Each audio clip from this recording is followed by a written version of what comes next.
Hello friends, welcome to Joy of Life. Today again we are going to solve a medium level problem from Leetcode. Problem number is 209.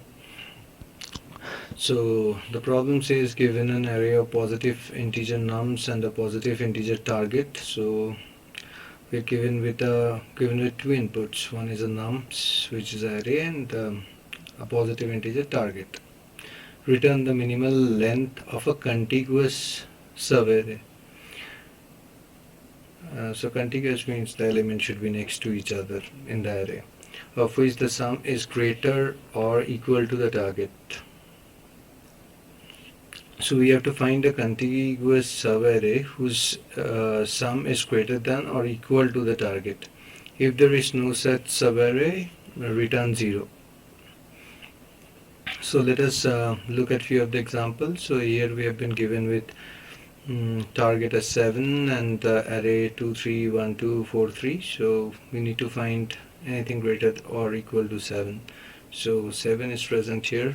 So the subarray is of length 2. So we are returning 2. If I have a 1, 4, 4, the second example, so here either of the 1 could be your answer, and the subarray length is 1. So here is 1. So here we have 8 ones and the target is 11. If we add everything up also, we get 8, I guess, yeah.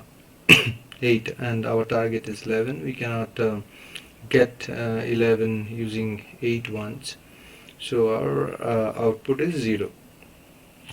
So this is the problem. We need to identify and come up with the minimum size subarray. So we'll look at the solution. Before that, do give it a try yourself. Do try to solve it. It's not a very difficult problem to solve. It's a medium level problem. So let's go to the solution. Okay. So let me get the data from here. 2, 3, 1, 2, 4, 3. So let's say this is our input 2, 3. So we need to one way to solve this problem is to use a brute force algorithm and try to come up with the solution. But we are trying to explore a linear time that we don't want to scan twice over the array. We just wanted to go once. So we are going to use a sliding window technique over here. So again, I have done a previous video on sliding window earlier. So today again we are going to do it, and this time also we are going to use a dynamic sliding window. So the size of our window won't be fixed. It will vary from vary based on the constraints we have. What we'll do is we'll take a left and we'll take a right pointers. Both are pointing to, and so we are taking 2 pointers, left and right. Both are sitting at the 0th index, and we also maintain a running sum. So what does the running sum do? So running sum is initialized to 0. So running and whenever the right element gets a number, it adds it to the running sum, and the right pointer moves over to the next element. So we start creating a window, and we add and we add and we add until we see a value which is greater than or equal to the target. So once we get such a value, what we do is we move the left element. We gradually move the left element, and again when this sum is validated, we start moving the right. And every time our answer is greater than or equal to the target, what we do is we store the result, and we also check that is it better than any of our previous results. So we always store the best result with us, and that is what we are looking for. Let me zoom a little for you so that you can see the sliding window in effect. So 2, 3, 1, 2, 4, 3. So we have been given with a target of 7. So this is what we are looking for. and this is my initial initial value, left and right both pointing to 0, and we keep a track of the running sum, which is also at 0, and we also keep a track of the result. So result is nothing but where we'll have our where we'll be storing our final result that we get. Maybe during the actual code we might need a few more variables, but we are not going to talk about those over here. So here we are just going to focus on our algorithm. So what will initialize result with? So consider this is my input array ARR. So I will say that this is my ARR dot length. So the maximum possible answer could be the size of the array itself. So I am initializing with the biggest possible values. So either you can initialize with array dot length, or you can also initialize with int dot max val as well. So either of them is fine. We should not initialize with 0, because every time we are making a search, we are going towards a smaller number. We are trying to find the minimal over here, not the maximum. So always try to keep the maximum, because we are trying to come towards 0. Okay. So what we'll do is, so again, left is 0, right is 0, and we get both at this point, both left and right is pointing over here, right? And the sum that we get is 2, and we check, is my sum greater than target? So we get the answer saying no. So this one will be, say, let me remove this because I'm running out of space. So you got let's initialize with only that one. So we'll say sum greater than, what are we looking for? We are looking for target, say t. So we are checking for sum greater than target or not. So it is not. So what I'll do in this case, we'll extend right. So right moves on to 1, left stays at its place. So what happens is, we have a window of this size now. So right comes to 1 means we are adding 3, right? We are adding 3 to the sum. So existing value is 2, and currently we have we get a 5. Is sum greater than, it should be sum greater than or equal to t, because we are allowed to take that value as well. So it is not. So this is still violated. So what I'll do is, I'll take 0 to 2 now. So when I say 0 to 2, what happens is, I'm talking about this window. So you can see that again, that our window has started growing, and it will move based on our needs.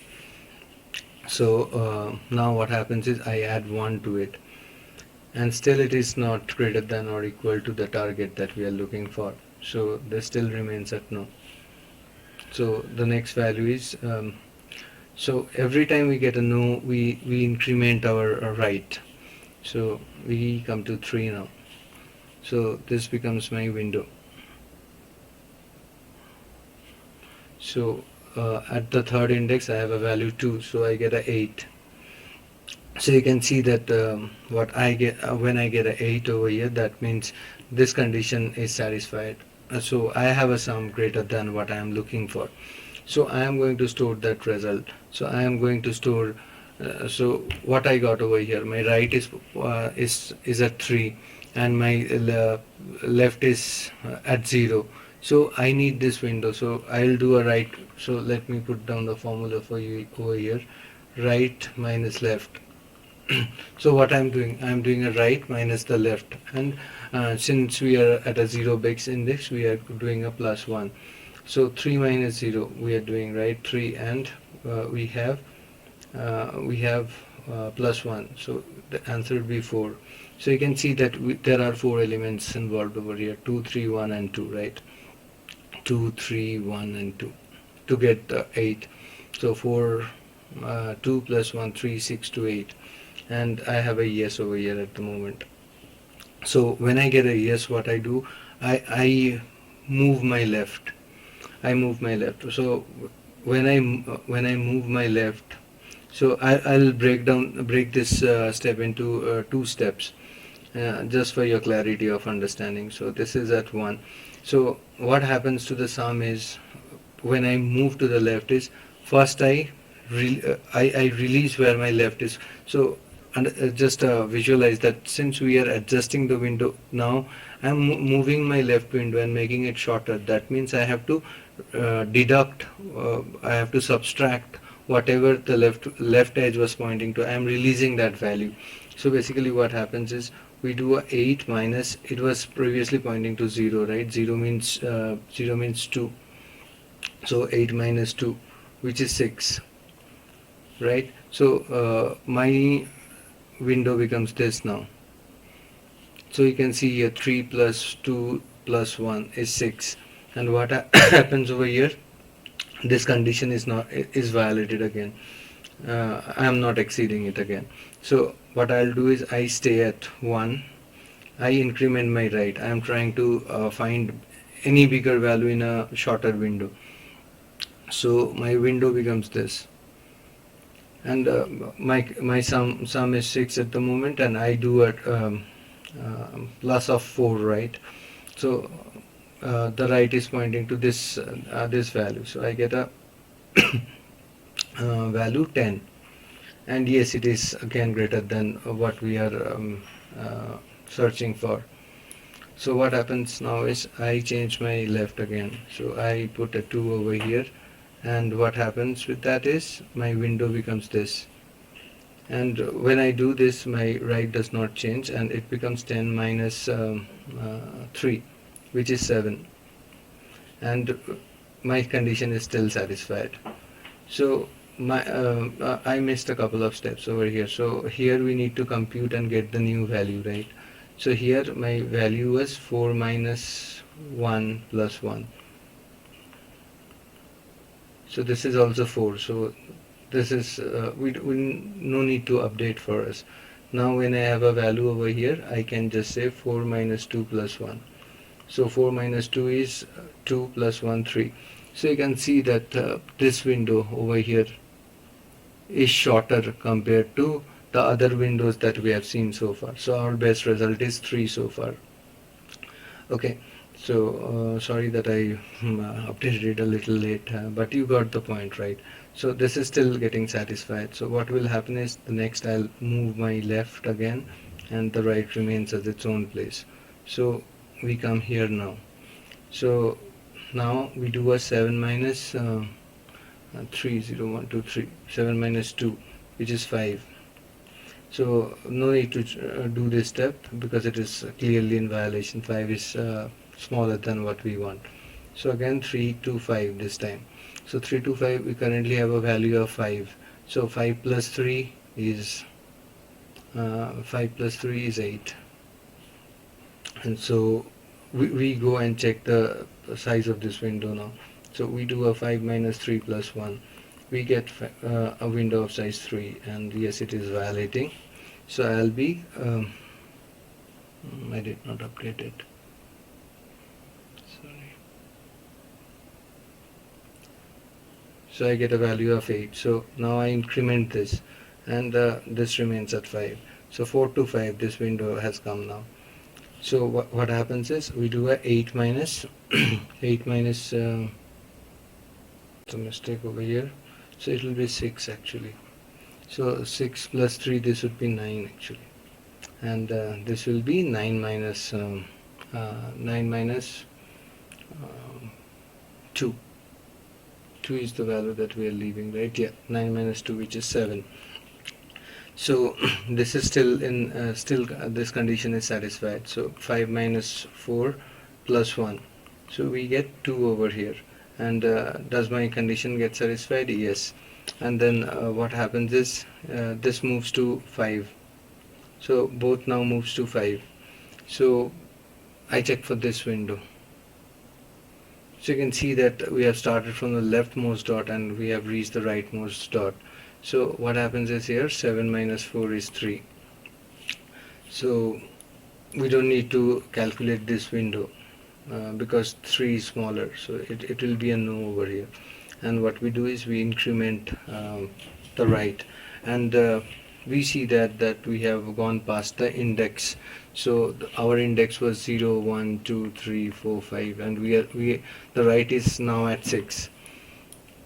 So this is not possible, this is out of bounds, so this becomes my termination condition for the loop. So termination condition is hit and we go out of the loop, and what happens is we return the smallest window which is stored in our result, which is 2, and we return this value. So this was a pretty simple problem compared to my last sliding window problem. So I hope you got the idea of how this sliding window has been adjusted over different phases. So we'll quickly take a look at the code. The code is also going to be straightforward, but yeah, some of the tricks are there that we'll be talking about. So left and right, we talked that both will be at 0 initially. And also we talked about maintaining a result which is pointing to nums dot length at the moment. So the result, we are taking the entire array as size of the entire array as the result, and we will shrink it slowly. And also we wanted to keep a track of the running sum, that also we'll be storing over here. Okay, so I will start a loop where right is less than nums dot length, so my right should never cross nums dot length. Right. So basically the intention is it should not go, so we are maintaining a window, so it becomes a negative window if the left crosses the right. Right. So what we are going to do is we are going to do a sum equals to sum plus. So at every point what we are doing, we are taking the sum of the right. So wherever our right pointer is, we are going to take the sum of that element. So if sum is greater than or equals to, say, target, so if my sum is greater than or equal to target, so what I need to do is, since I don't know that there has been a match or not, so just let's keep a variable called matched, because we need to know that it has exceeded once, because otherwise you never know that it has matched or not. So matched equals to true. So this is just a flag which will indicate that, yeah, once that at least once that the sum has exceeded the target, nothing else. So result equals to the same formula. We are going to do a math.max, min, because we need the minimum result, right, between result and right minus left plus 1. So the same thing that we did, right? We compared and see that we are getting any better, any smaller window or not. So that check has been done over here. So whenever my sum actually exceeds my target, what I do is I move my left. I do not touch my right. I move my left pointer. And when I move my left pointer, what do I need to do? I have to do a sum equals to sum minus nums left. So we are releasing the number that is held by the left. And also, as you can see, that sum equals to sum plus right will anyways happen again and again, right? Whenever I go into the loop, so I have to remove this nums dot right also, otherwise it will be repeatedly added. So whenever so just try to focus here, because we are adding the right every time.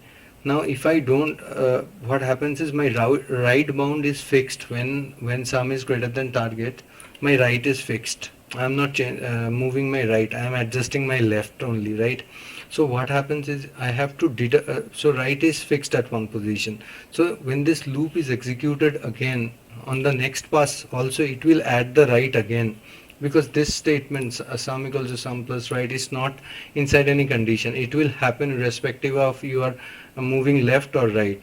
So that's why what we are doing is we are deducting nums dot right, because anyways on the next pass again it will add and then check. So this is just a precautionary subtraction that we are doing over here, right? and otherwise what do? We don't do anything. We just increment the right, and now I need to check that if there is no, if matched is false, then I should return a 0, otherwise I return the result. I'm sorry. So if there has never been a match, that means it has never went inside this loop if match is set to false. If it is false, that means we have never seen a sum which is greater than my target, and in that case I am returning a 0. Otherwise I am returning the best result that I have got so far. Okay, so this is all about the problem. Let's see how it goes. So it has been accepted. Let's do a check on the voided test cases. So yeah, it takes 1 millisecond, which is 99.98% faster than all the submissions. So it's looks a pretty decent code. The code is also pretty simple, and I hope you got the idea of how this entire sliding window technique is working over here. So I hope you do like the video, do like it, subscribe and share with your friends. I'll try to keep creating more videos down the line. Thank you. See you soon again. Bye bye.